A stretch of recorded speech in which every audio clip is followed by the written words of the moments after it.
Hey guys, welcome to my channel. So for today's video, I'm going to be talking all about my C-section. So this is something I've been wanting to film for a very long time. I just haven't. So my son was 11 days late. Basically, I'm just going to go through those 11 days. So around my due date, I had my last prenatal appointment and they did an internal exam and I was not dilated at all. There was absolutely no sign of me going into labor except for the fact that I was having very mild contractions. But you can have mild contractions like the last month of your pregnancy, I guess. So she booked me to be induced for the 15th, so a week after my due date. Through that week, I tried tons of different things to naturally induce labor. So fast forward to the 15th, the day of my induction, and there was still no signs of labor.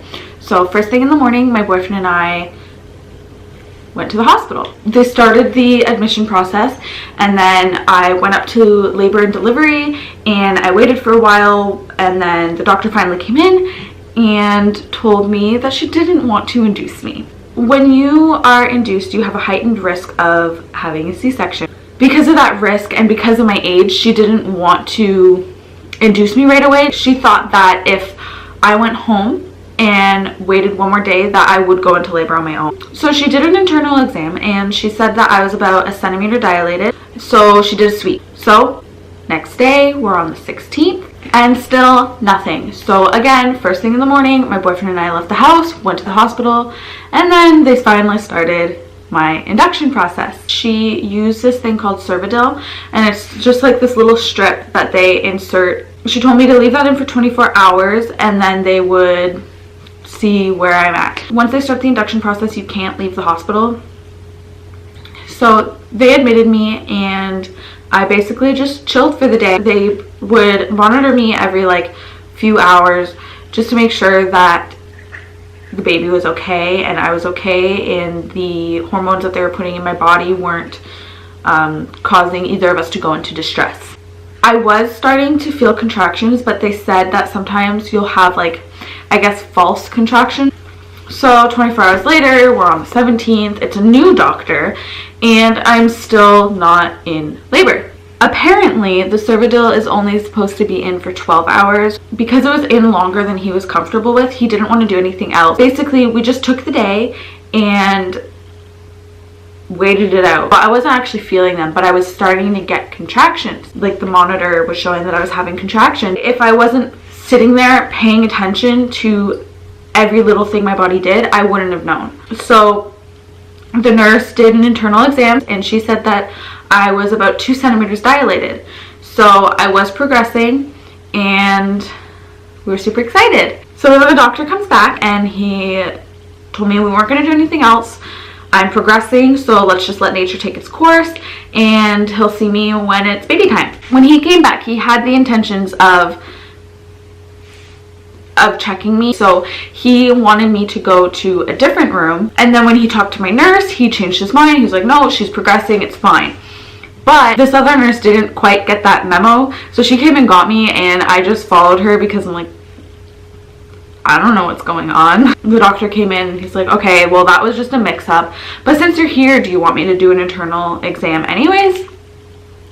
So he checked and there was no change. I wasn't 2 centimeters. I was still only 1 centimeter. So then he ended up putting the new thing in, which was just like the Cervidil, but it wasn't like a strip. It was just like gel.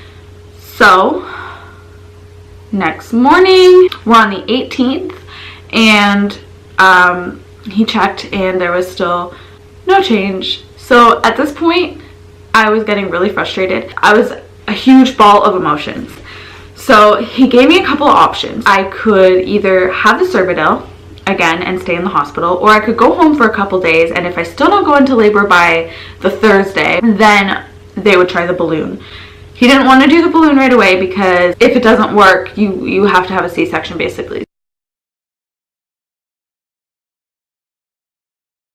So before I went home, they did a very extensive ultrasound to make sure that there was absolutely no chance of anything going wrong when I was home. When you are induced, you heighten the risk of your baby going into distress. So I was super nervous that I would go home and something would be wrong and I wouldn't realize it. So they did this exam to make sure nothing was wrong, and if there was any chance that anything was wrong, they would keep me in the hospital instead. I woke up to the doctor coming in, and he told me that the ultrasound results came back.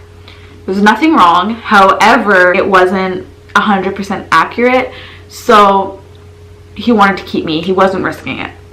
So they put the balloon in. So the balloon is the catheter that they just put inside your cervix, and it's supposed to help you dilate. They left that in overnight. They told me that if it falls out, that's a great sign. That means I'm dilated enough for it to just come out.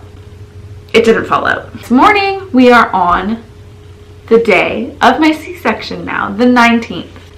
That morning, the nurses kept saying, like, you're having a baby today, no matter what.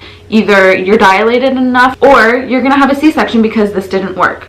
And they were like, eat something, eat a big breakfast because you're not going to be able to eat after he checks to see how dilated you are. I was so nervous, and when I'm nervous, I'm the type of person who can't eat when they're nervous. Like, I had no appetite, but I knew I had to eat something. So somebody went down to the cafeteria and bought me a muffin, and I had a bite of that muffin, and I had literally like a slice of an orange. Like, not an entire orange, just like one little slice of it. Then he came in, he checked to see how dilated I was, and I was finally 2 centimeters. He tried to break my water. It didn't work. I wasn't quite dilated enough for him to get in to break it. So they put me on Pitocin, and then hopefully my water would break on its own, but if not, he would go in and break it for me. So at this point, I was only allowed to drink water and eat ice chips. So I was on Pitocin from 8:30 to 4:30. The nurse had to check me every 20 minutes. So she basically just chilled in my room the entire time. But at one point, I was having contractions every like 2 minutes, but I didn't feel them. So she checked to see if I was dilating anymore, and I was still only 2 centimeters. When the doctor came back around 4:30, he checked and he was like, yeah, take her off. Like, nothing's working. We need to cut her open. That's when we decided C-section. By this point, I wasn't allowed to eat or drink anything. No water, no ice chips, nothing. I was starving. I was thirsty. I was dying. Because it wasn't an emergency C-section. If anything that was more urgent came up, they would have to bump me down a bit. I had my son at 11:27 p.m. on July 19th. I was super scared. This was the first surgery I ever had, but the anesthesiologist was amazing. She walked me through everything, and it happened exactly how she said it would. My boyfriend was allowed in, but he couldn't come in until everything was prepared. I went in on my own. They numbed my back, and that was the worst part of the entire thing. It felt like a bee sting. And then they put the anesthetic in, and my body just got all warm and fuzzy, and then I couldn't feel from like here down. So then they bring my boyfriend in, and they did the surgery. I didn't feel anything except for like them pushing on my stomach. Because he was so high up, they had to push quite a bit because like his foot was in my rib. So it took a bit longer just because of that, but it was still so quick. I just remember, like, I knew that it was happening. The anesthesiologist was talking through everything with me, and she said, Ben has hair. I can see his head. He's coming. I was already crying because I was so scared. And then I heard his little cry. Sorry. I heard his cry, and I just started bawling. It was the most surreal, emotional moment of my entire life.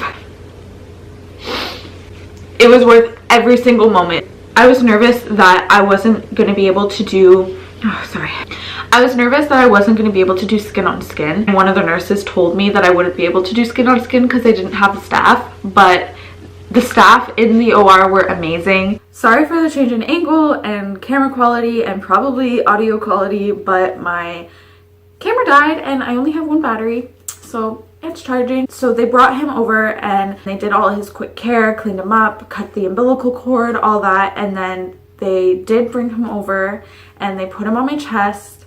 He was crying so much, and then they put him on my chest and he just stopped.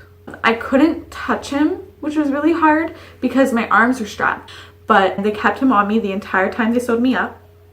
They didn't split us up whatsoever. They brought me to recovery to make sure that I was starting to get feeling back, and they left him with me. I held him. The only time they split us up was when they brought me back to my room. That's when they went to weigh him and measure his height and everything like that, and my boyfriend went for that.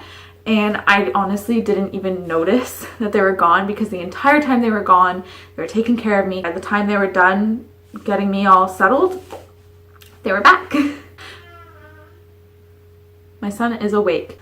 So anyways, that's it for this video. Don't forget to like this video and hit the subscribe button. I really hope you enjoyed, and I will see you in my next video. Bye!